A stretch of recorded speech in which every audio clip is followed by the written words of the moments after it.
Président, j'avais une question annexe sur le logement auquel il n'a pas été répondu.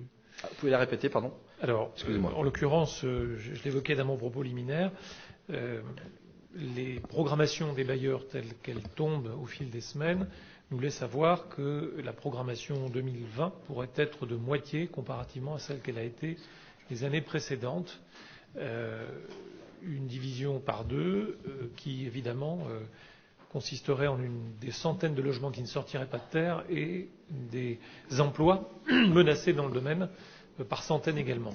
Donc ma question est de savoir de quelle manière est-ce que vous pouvez nous informer sur cette programmation 2020 et de quelle manière le département peut, en tout cas, accompagner un meilleur niveau. Très bien. Excusez-moi, j'avais un peu zappé. Je vais peut-être laisser la parole au vice-président Jean-Yves Flochon, qui connaît très bien ces dossiers. Oui, Président, chers collègues. Oui, en réponse à la question qui a été posée, effectivement, donc la réduction des loyers a impacté fortement donc l'ensemble des bailleurs et qui se sont vus assécher leurs fonds propres.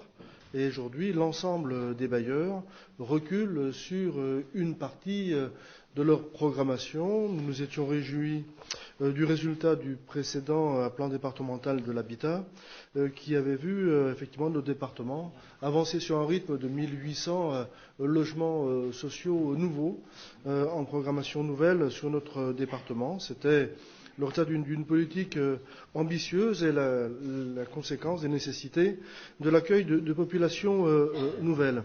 Aujourd'hui, donc, la donne a été revue et nous sommes sur aujourd'hui une programmation potentielle pour l'année en cours qui pourrait se situer autour de 1150 logements. Je dirais que c'est moins pire que prévu. Nous avons craint un temps que notre programmation se situe en deçà de ces chiffres. Aujourd'hui, nous avons refait un point donc très récent et c'est l'état aujourd'hui donc des projets qui sont agréés sur chacun de nos territoires en accord souvent avec les programmes locaux de l'habitat lorsqu'ils existent. Voilà. Et ensuite, pour l'année 2020, donc il est encore un petit peu tôt pour savoir quel rythme pourra être préservé. Nous savons que les bailleurs maintiennent leur volonté de faire des programmes. C'est pour cela d'ailleurs que nous avons délibéré au printemps pour faire en sorte qu'ils puissent bénéficier de marges locales qui soient améliorées pour de faire en sorte que effectivement la programmation puisse passer financièrement dans de meilleures conditions. Merci.